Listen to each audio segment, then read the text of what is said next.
2026 সালে কি Honda H100S CDI কেনা উচিত? পুরনো টু স্ট্রোকের নস্টালজিয়া দেখে 2026 সালে দাঁড়িয়ে একটা হোন্ডা সিডিআই মানে H100S কেনার ভূত মাথায় চেপেছে? মেকানিক্যাল রিয়ালিটিটা তাহলে একটু শুনে যান।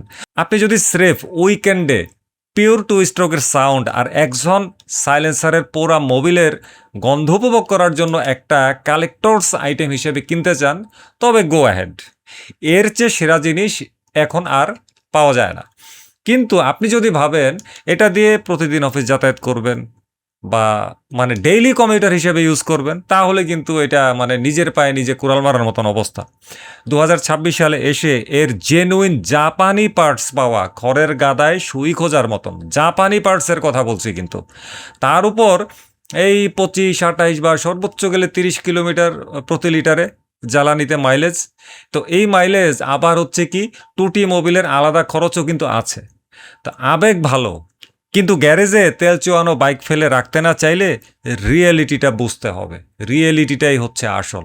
আর আপনি যদি একান্তই কোনো কালেক্টরস হন, ভিনটেজ লাভার হন, তাহলে ঠিক আছে, এটা কিন্তু আপনার জন্যই।